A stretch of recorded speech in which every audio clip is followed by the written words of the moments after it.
అబ్బా! దగ్గర పట్ల ఏటీఎంలు ఉంటే బాగుండు అని చూస్తుండొచ్చుడు చాలా మంది. కారెట్లు గీక్తానికి కాదు, ముత్తెమంత సేపండ్ల నిలబడటానికి. ఏసీ ఉంటది మళ్ళా, చల్లగా జరసేపు ఉండి రావచ్చు. గవి లేకుంటే చక్కగా గాడికి పోవాలి అనుకోవచ్చురు.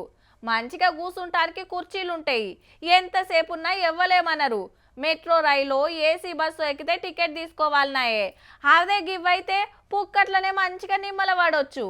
అయితే ఏసీ బస్ స్టాప్ ల కథ ఎట్లున్నదంటే ఊపర్ షేర్వాణి అందరు పరిశాని.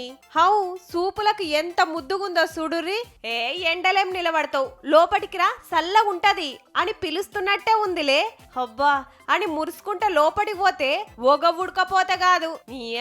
ఉబ్బరానికి ఇంట్లో గూకునుడు కంటే బయట నిలబడ్డదే నయం అనిపిస్తుంది కూడా. అంత చక్కగున్నాయి మరి. 3 అవర్స్ ఇక్కడ వెయిట్ చేస్తూ ఉండాలి. పిల్లలైనా ముసలి వాళ్ళైనా మేము వర్క్ చేసుకొని వచ్చి ఇక్కడ ఎండలో పడి ఉండాలంటే మాకు కూడా ఇబ్బంది అవుతుంది. పెట్టారు మీరు ఏసీలు, కానీ అవి ఉపయోగం అవుతున్నాయా లేదా అనేది ఒకటి మీరు గమనించుకోండి, చూడండి, దానికోసం కేర్ తీసుకోండి. ఆయంత పబ్లిక్ వచ్చి ఊకుంటే ఎట్లా అని కొన్నిటికైతే బందోబస్తు తాళాలేసిర్రుల్లా.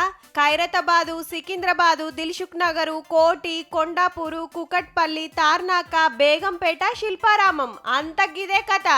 ఏసీ బస్ షెల్టర్లా ఏసీలే పనిచేస్తలేవు. అయితే ఇవన్నీ అడ్వర్టైజ్మెంట్ కంపెనీలకు ఒప్పజెప్పింది జిహెచ్ఎంసీ. మీద యాడ్స్ వేసుకొని లోపట సౌలతులు చేయాలి. ఫ్యాన్స్, ఛార్జింగ్ పాయింట్లు, వైఫై అన్ని పెట్టాలి.